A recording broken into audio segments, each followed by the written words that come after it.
ளுடையவே தியான ஸ்லோகம் இது. ஈஷே தஸ்ய ச நாமனி பிரவிமலம் ஞானம் தயோர்ஜிதம் பிரேம பிரேம ச தத்பரேஷு விரதிஷ்ச அன்யத்ர சர்வத்ர ச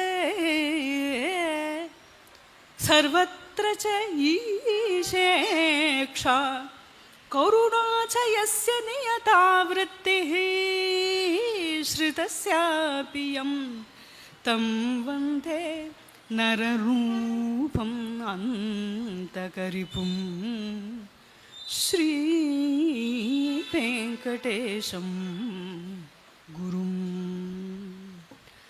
நரரூபமாக இருக்கக்கூடிய அந்தகரிபு சாட்சாத் சிவபெருமானே தான் நரரூபத்தில் நமக்கு குரு ரூபத்தில் இருக்கிறா ஸ்ரீ வெங்கடேஷம் குரு.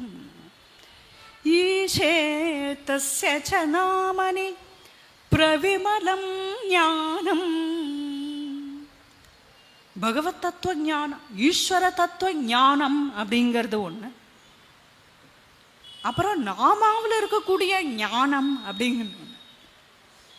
ரெண்டுமே ரொம்ப முக்கியம் இல்லையா? ஈஸ்வர தத்துவ ஞானம் இருந்தால் தான் நம்ம யாரும் அடைய போகிறோம், சாத்தியமான வஸ்து எப்பேற்பட்டது அப்படிங்கிறது புரியறது அந்த ஞானத்தினால. அதுவும் அப்பழுக்கற்றமான ஒரு ஞானம், நிர்மலமான ஞானம். அதே போலவே நாமனி, நாமத்தின் இடத்துலையும். ஏன்னா யாருடைய நாமம்னா என்ன? சாதாரணமாக இந்த ஹரின்னு தான் சொல்லு, இல்லை ஹரன்னு தான் சொல்லு, சாதாரண நாமம் இல்லையே, அது யாருடையது அப்படிங்கிற ஒரு தத்துவம், அந்த ஒரு ஞானம் மனதில் இருந்துடுத்துனா தான் நாமத்தினுடைய பிரபாவமே புரியும், ரெண்டுத்தினுடைய பிரபாவமே தெரியணும். ஏன்னா சாத்தியமானது ஈஸ்வரன்கிறது, ஈஸ்வர தத்துவ ஞானம். அது உண்டாகிறதுக்கு சாதனமாக இருக்கக்கூடியது பகவன் நாம கீர்த்தனம். அதை சித்தாந்தம் பண்ணக்கூடிய மகான்கள் தானே போதேந்திராலும் ஐயாவாலும் ரெண்டு பேருமே. ஒருத்தருக்கு ஒருத்தர் சிலை கிடையாது, மாற்றி மாற்றி நாம சித்தாந்தத்தை பண்ணதில் ஒருத்தருக்கு ஒருத்தர் சிலை கிடையாது. அப்படி ஒரு நிர்தாரணம் பண்ணி வச்சுட்டு போயிருக்கான். அவனுடைய சாஸ்திரங்களாலையும் இது போல ஸ்தோத்திர பாட்டங்களாலையும் எதை எடுத்தாலும் நாமந்தான் ஐயாவாளுக்கும். நாமனி பிரவிமலம் ஞானம் தயோ ஊர்ஜிதம் பிரேம. தெரிஞ்சுட்டா மட்டும் போராது, பிரேம வேணும். பகவான் இடத்துலையும் பிரேம வேணும், பகவான் நாமத்தின் இடத்துலையும் பிரேம வேணும். பகவான் நாமத்தின் இடத்துலையும் பிரேம இல்லைன்னு வச்சுப்போமே, அப்புறம் நாம அவ கடமைக்கு சொல்லிட்டு இருப்போம். ஐயோ நாம சொல்லணுமாச்சு அப்படின்னு சொல்லிட்டு, அப்படி ஒன்று பகவானுக்கு என்ன தலையெழுத்தான்னு, அப்படி ஒன்று பகவானா அப்படிதான் நீ சொல்லணும்னு பகவானை எதிர்பார்க்க. நாமும் சொல்றதில்ல, பிரேம வந்துருத்து அப்படின்னு வச்சுப்போம். யார் தடுக்கட்டும், என்ன பண்ணட்டும், நாம அவன் சொல்லாமல் இருக்க முடியாது.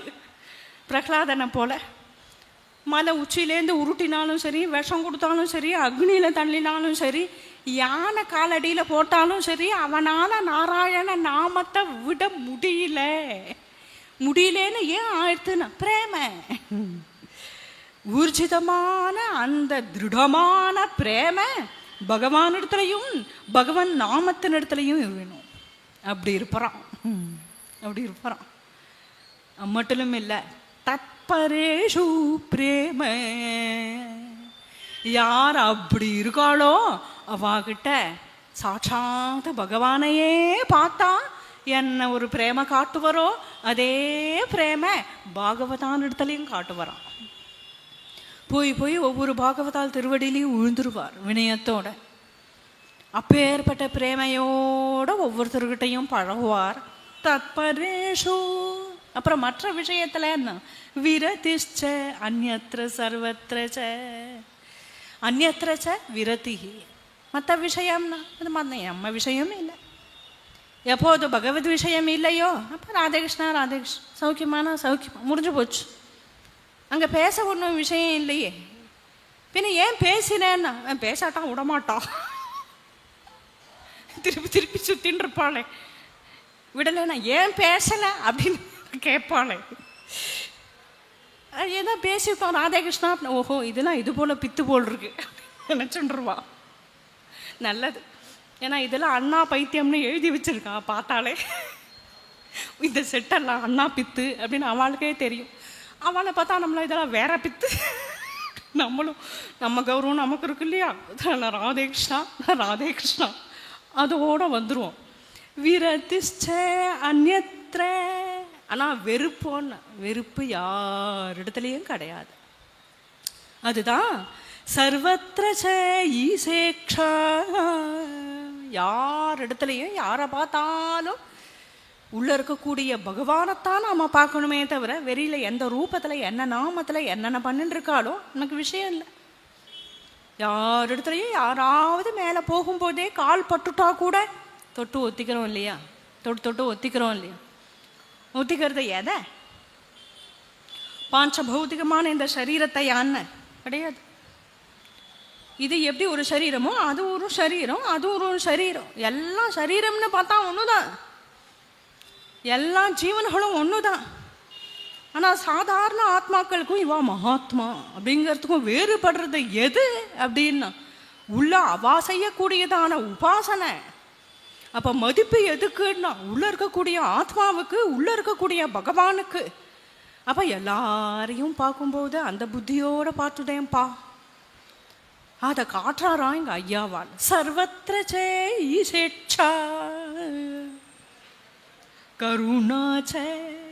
எப்போ அப்படி பார்க்க ஆரம்பிச்சிட்டோமோ பார்க்க என்ன ஆயிடும்னா எல்லாத்தினிடத்துலையும் கருணையே வந்துடும், எல்லாத்தினிடத்துலையும் பிரேமையே வந்துடும். அப்படிங்கிறத தான் இது ஏதோ ஸ்லோகமாக இல்லாமல் ஐயாவால் தனது சுயமே தனது சரித்திரத்திலேயே காட்டுறார் பாருங்க. எல்லா இடத்துலையும் ஈஸ்வரனையே பார்க்கறது அப்படிங்கிறதும் சகல ஜீவ கோட்டிகள் இடத்துலையும் கருணையே காட்டுறது அப்படிங்கிறத தயாளுன்னா அவருக்கு ஈடு அவர் தான். அவருக்கு